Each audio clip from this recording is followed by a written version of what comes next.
Oi, gente! Oi, meu terceirão querido, tudo bom com vocês? Aqui é a Rafaela, professora de Geografia, e na aula de hoje nós daremos início aos nossos estudos do capítulo 3. O conteúdo vocês podem encontrar nas páginas 15 e 16 da apostila. Galera, o capítulo 3 ele vai ter como tema Brasil, visão física e econômica. Ou seja, ao longo dos nossos estudos do capítulo 3, nós vamos nos jogar nos conhecimentos sobre o nosso país. Esses conhecimentos, pessoal, são fundamentais, certo? São fundamentais para as provas de vestibulares que vocês vão prestar, são fundamentais para a vida de vocês. Conhecer mais a fundo a realidade do nosso país é fundamental. E é isso que nós vamos nos dedicar a fazer ao longo do capítulo 3. Beleza? Na aula de hoje, nós vamos falar sobre a ideia da visão física, né? Vamos falar sobre aspectos físicos brasileiros. Vamos começar pelo clima. Vocês já devem ter ouvido falar, né, que o Brasil, ele é um país de dimensões continentais. Ou seja, o nosso país, né, o nosso Brasil, ele é tão grande que ele poderia, né, ser considerado um continente. Então, devido à extensão do nosso país, o clima do Brasil, ele vai ser diversificado. Contudo, é importante que a gente destaque que a gente vai ter uma predominância de climas quentes ocorrendo, né, na maior parte do território brasileiro. Algumas exceções ali na região sul do país, né, nas áreas serranas aqui do sudeste, vão apresentar temperaturas mais amenas, né, vão apresentar temperaturas médias anuais inferiores a 21 graus. Então, vão ser as nossas exceções. De maneira geral, o Brasil vai possuir 6 tipos climáticos. Que tipos climáticos são esses? O primeiro que nós vamos destacar é o clima equatorial. O nome já dá dica para a gente, né? Se ele é um clima equatorial, é o clima que vai estar localizado próximo à linha do Equador. Logo, ele vai estar ocorrendo, né, na Amazônia, no norte do Mato Grosso e na parte oeste do Maranhão. O clima equatorial aqui no Brasil, ele é caracterizado por uma temperatura elevada no ano inteiro, ou seja, vai ficar ali com médias entre 25 e 27 graus. E também vamos ter presenças de chuvas abundantes ao longo de todo o ano. Ou seja, no clima equatorial nós temos temperaturas elevadas e índices pluviométricos também elevados. Beleza? Já quando a gente fala do clima semiárido, esse clima é o do interior do Nordeste. É o clima, né, presente principalmente no sertão nordestino. Ele é caracterizado por longos períodos de seca, longos períodos de estiagem, e as chuvas, elas são ocasionais, elas vêm em pouca quantidade e ela é concentrada em poucos meses do ano, certo? O semiárido, ele é caracterizado por uma temperatura sempre elevada, acima dos 26 graus Celsius, tá?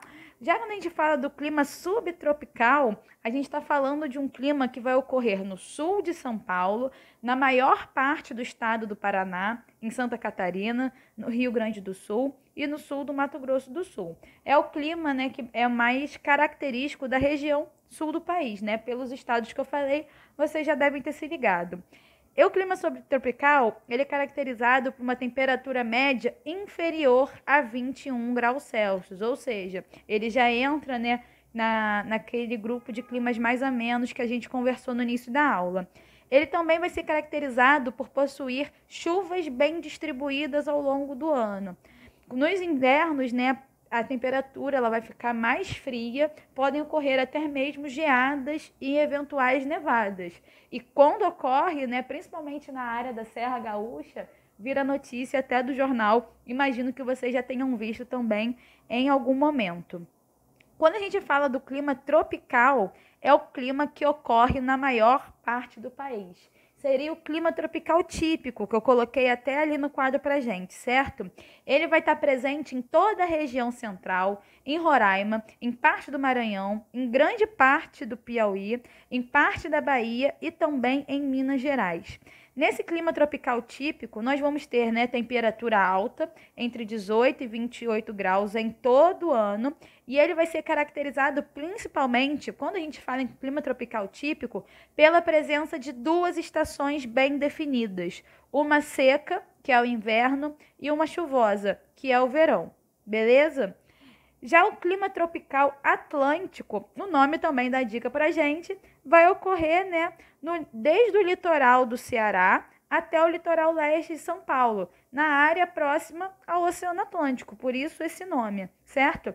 A temperatura é elevada no verão, que nós conhecemos muito bem, né, porque nós estamos inseridos nesse clima tropical atlântico aqui no Rio de Janeiro. Pode chegar até mesmo aos 40 graus, que a gente sabe, né, como é difícil, e elas são amenas no inverno. A gente pega ali uma temperatura média de 22 graus.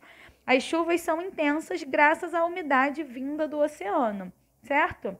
Por fim, né, o último clima que nós vamos ver na aula de hoje é o clima tropical de altitude, certo? Ele vai estar presente em todos os estados do Sudeste, ali também no norte do Paraná e no sul do Mato Grosso do Sul. Ele vai estar ligado, né, a áreas com uma altitude maior. E devido a essa presença dessa altitude, as temperaturas elas vão ser mais amenas, né, mais baixas, variando entre 16 e 22 graus Celsius, e as chuvas são concentradas no verão, certo? Já quando a gente fala da vegetação no Brasil, a gente vê que o Brasil vai possuir também diferentes tipos de vegetação que são influenciadas diretamente pelo clima. Vocês já sabem, né? A vegetação ela é um reflexo principalmente do clima e também pelo tipo de solo de cada região. Nós vamos ver 8 principais tipos de vegetação aqui do Brasil. O primeiro é a floresta amazônica, né? Eu coloquei ali no quadro pra gente só amazônica. Né, ela está presente, ela cobre cerca de metade do território do Brasil. É a maior floresta do mundo, riquíssima em biodiversidade. Dessa maneira, ela também chama a atenção, né, em nível internacional, principalmente em ações destinadas à preservação da floresta, né, e do bioma amazônico, certo? Dentro da floresta amazônica, nós vamos ter 3 tipos de matas, que a gente também pode se referir a 3 estratos vegetacionais, certo? O primeiro é a mata de Igapó. Essa mata de Igapó, ela é caracterizada por estar presente nas áreas inundadas dos rios e com plantas e árvores adaptadas a esses terrenos alagados, já que ela está presente numa área que é inundada por rio, né? Já a mata de várzea, ela está situada nas planícies que ficam inundadas durante as cheias dos rios, certo? Ou seja, a mata de várzea ela vai estar adaptada para momentos de cheia, de momentos, né, com presença de água, e momentos de seca, momentos que aquele solo não vai estar alagado, certo? A mata de várzea ela vai ter a predominância das seringueiras. E por fim, né, o último estrato que a gente vai ver aqui dentro da floresta amazônica é a terra firme. O nome, mais uma vez, dando dicas preciosas para a gente. Na mata de terra firme, ela vai estar situada em áreas elevadas, áreas que não vão estar ali, né, propensas a esses alagamentos, e por isso a gente vai ter árvores de grande porte, árvores que vão ter, né, possibilidade de ter um desenvolvimento maior, como por exemplo o cedro e o mogno, tá? A outra vegetação aqui do Brasil de extrema importância é a Mata Atlântica. A Mata Atlântica, ela se estendia originalmente, né, junto ao litoral, desde o Rio Grande do Norte ao Rio Grande do Sul, ou seja, extensa pra caramba. Mas a Mata Atlântica, ela sofre de maneira intensa com desmatamento. Para vocês terem uma ideia, atualmente estima-se, né, que restam apenas 7% da sua cobertura original. Muito pouco, tá? A Mata Atlântica, ela é caracterizada por ser uma floresta densa, uma floresta, né, com uma vegetação bem desenvolvida, fechada, com árvores de médio e grande porte, além de ecossistemas como, por exemplo, as restingas e os manguezais. Já a caatinga é a vegetação típica do semiárido nordestino. Como a gente viu, né, quando falamos desse semiárido nordestino, das temperaturas elevadas, de ter uma presença de pouca chuva, né? A vegetação da caatinga ela vai ser rasteira, com arbustos e cactos, além de árvores pequenas, como por exemplo o juazeiro e o angico. Todas essas vegetações elas são adaptadas a essa escassez de água, a essa pouca presença de chuva, tá? Já quando a gente fala do cerrado, o cerrado ele vai estar predominantemente no Planalto Central, ali na porção centro-oeste do nosso país, tá? É formado por arbustos e campos com árvores baixas e retorcidas, que vão possuir cascas grossas e profundas para ajudar a suportar o período de seca. Essas características, pessoal, de galhos retorcidos, cascas grossas, raízes profundas, são meios de adaptação dessa vegetação. Já o Pantanal vai estar presente na planície do Pantanal, fica fácil da gente lembrar também, que é localizado ali no oeste do Mato Grosso do Sul e uma pequena área do Mato Grosso. No Pantanal, a gente tem a presença de uma vegetação variada, composta por plantas adaptadas às áreas alagadas e outras plantas em áreas altas e secas, além de, por exemplo, de palmeiras, de gramíneas. O Pantanal, ele também é rico em biodiversidade e dessa maneira, né, acaba atraindo pessoas para fazer caça, pesca ilegal, enfim. A agricultura e essas atividades estão destruindo, né, representam um bioma, uma ameaça para o bioma pantaneiro, tá?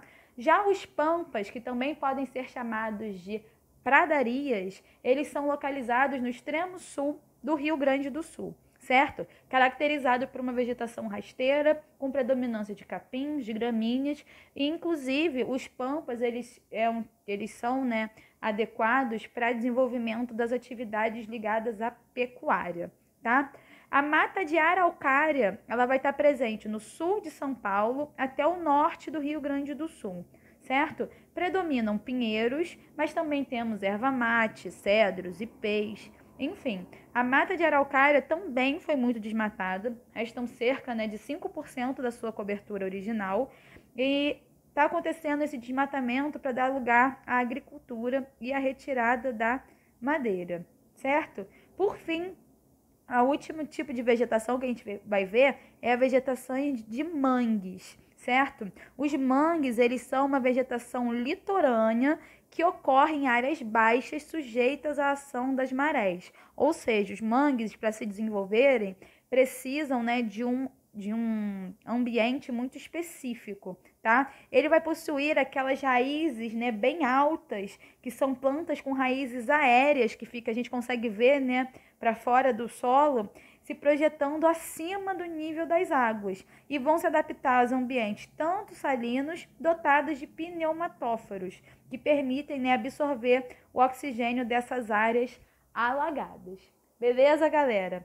Já o relevo aqui do Brasil, a gente vê, né, que o Brasil possui poucas formações montanhosas e com baixas altitudes. Por que isso acontece? Como vocês já sabem, nós estamos localizadas na área central de uma placa tectônica, ou seja, nós estamos distantes da área de contato de placas que possibilitaria, né, o sorregimento de cordilheiras e de montanhas mais altas. Por isso, o Brasil ele não tem grandes montanhas. O pico mais alto aqui do Brasil é o Pico da Neblina, lá no estado do Amazonas, com cerca de 2.995 metros. É a montanha mais alta do Brasil. Quando a gente fala do relevo brasileiro, é importante, né, que a gente destaque 3 principais segmentos. Os planaltos, certo? Formados a partir de erosões provocadas principalmente por agentes como o vento e com a água e ocorrem na maior parte do país. Ou seja, os planaltos são o compartimento de relevo que está presente em maior quantidade aqui no Brasil, tá? Nós podemos destacar o Planalto Central, famosíssimo, né, ali na área onde tem Brasília, por isso que muitas pessoas, né, usam Planalto Central e Brasília como sinônimos, o Planalto da Amazônia Oriental, o Planalto da Bacia do Parnaíba, Planalto da Borborema, o Planalto do Atlântico, enfim, a gente vai ter muitos planaltos aqui no nosso país. Já as planícies, galera, a gente tem que sempre associar planície a corpos d'água, certo? Então, vão ocorrer no litoral, né, quando são chamadas de planícies costeiras, mas também podem estar presentes, né, em áreas mais do interior aqui do Brasil, que são chamadas planícies continentais, como por exemplo a do Pantanal, que é a maior do Brasil, e também planícies, né, ligadas ali a rios, como por exemplo a planície amazônica, ligada ali ao rio Amazonas, tá?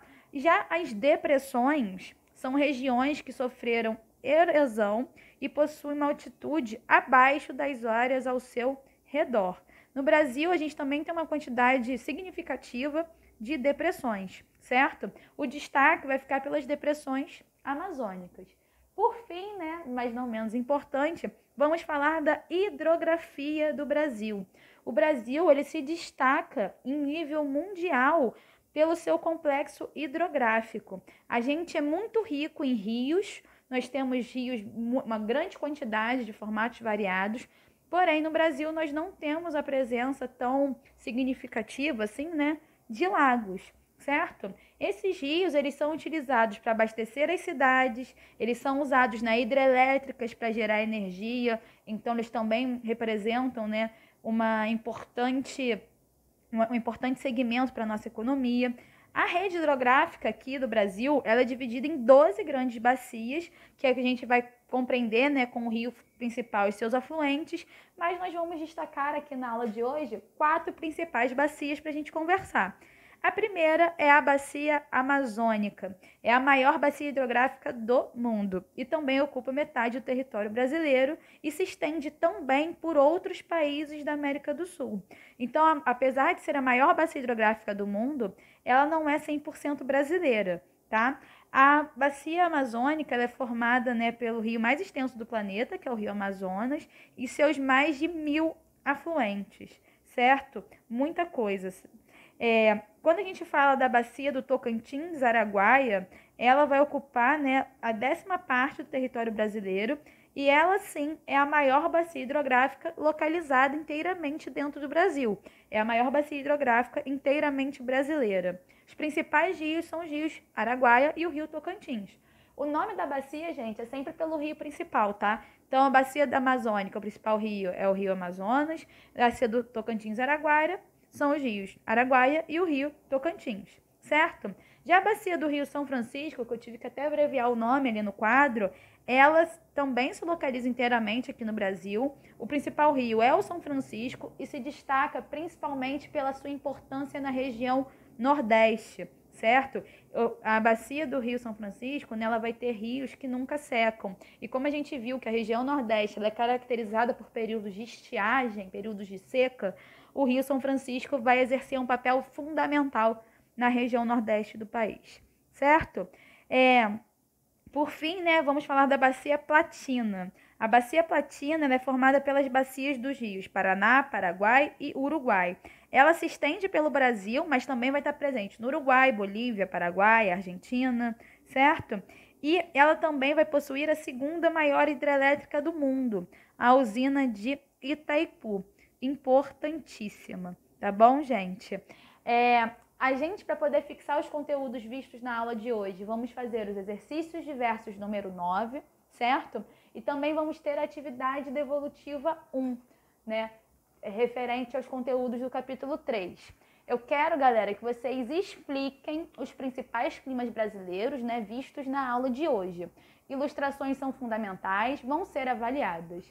Essa pesquisa, né, essa explicação de vocês deve conter pelo menos uma página. Caprichem, viu? A gente fica por aqui. Um beijo, se cuidem e até a próxima. Tchau, tchau!